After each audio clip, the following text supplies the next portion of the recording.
उन लोगों के लिए इस राजस्थान में आखिरी चुनाव है। ये भी मैं आपको बता दूं, मेरी लिस्ट है अभी मैं आराम से जारी करूंगा। पिछली बार मेरे से चूक हो गई थी, मैंने बहुत लोगों की मदद करी। किसी ने कहा आप मेरे मामा हो, किसी ने कहा आप चाचा लगते हो, किसी ने कुछ कहा, किसी ने ताऊ जी, किसी ने भैया जी, क्या मेरी टिकटें नहीं लड़ने दी। मैं कम पे रह गया, लेकिन इस बार कोई मामा जी है और कोई भैया जी है।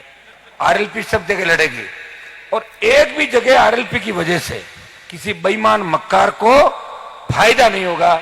इतना विश्वास में मीराबाई की धरती से आपको दिला के जा रहा हूं। इसलिए अभी सूची को रोक के रखा है। मीडिया वाले सुन लो इसी बात को, और क्या, सूची रुकी हुई है अभी, रथ धीरे धीरे चलेगा।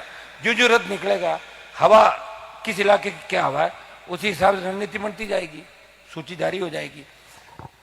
इंदिरा जी भावुक हो गई, मेड़ता में खूब विकास हुआ, काम हुआ। मैं इंदिरा जी को धन्यवाद दूंगा कि इंदिरा जी ज्यादा पढ़ी लिखी नहीं है, फिर भी विधानसभा के अंदर मजबूती से लड़ी। और ये मेरे पुखराज जी गर्ग और इंदिरा बावरे दोनों, अगर मैं कहीं भी था, चाहे नागौर में बंजारा आंदोलन था, मैं नहीं था, दोनों पुलिस से भिड़ गए और बंजारों के घर बनाने के खड़े रहे। और राजस्थान की सरकार को आखिर उनके पक्ष में फैसला करना पड़ा। ये लड़ाई इन्होंने प्रदेश के कोने कोने के अंदर जाकर आरएलपी के तीनों विधायकों ने लड़ी।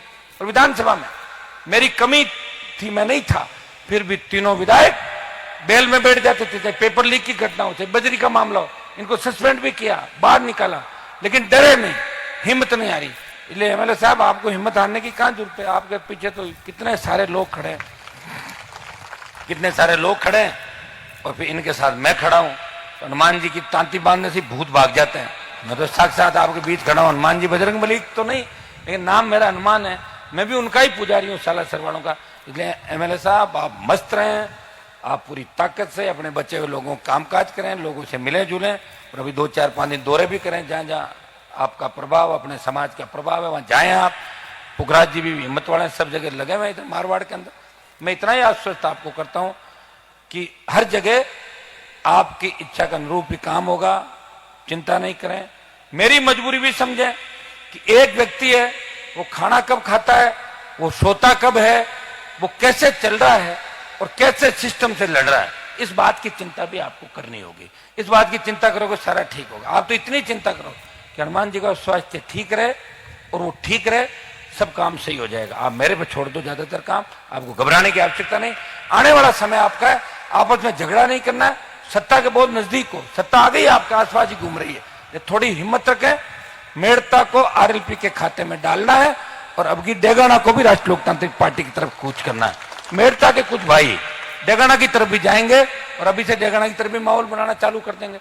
समय कहां पे, मैं तो जा ही रहा हूं, लेकिन हमें तय करना है कि नागौर जिला, जो राष्ट्रीय लोकतांत्रिक पार्टी का उदय जिले के संघर्ष से हुआ, बाड़मेर, जोधपुर, शेखावाटी, हनुमानगढ़, गंगानगर, भरतपुर, जिन किसानों के लिए सत्ता छोड़ दी हनुमान बेनीवाल ने, उन सबको, मेवाड़, आपका ईस्टर्न का इलाका, उन सब से मैं अपील करता हूं, वक्त आ गया है। बाद में पश्चाताप करोगे, कुछ भी नहीं होगा। अभी कौन कहां घूम रहा है छोड़ो, अपने भाई का साथ दो।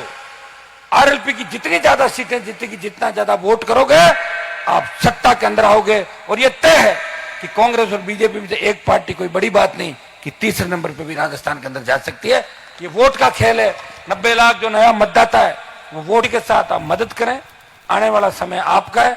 हनुमान बेनीवाल चाहता है कि मेड़ता के किसान के बेटे आगे आए, मेड़ता के दलित मुसलमान के बेटे आगे आए, मेड़ता का सर्व समाज आगे आए। राजनीतिक तौर पे भी आपको आगे लाने का प्रयास करूंगा।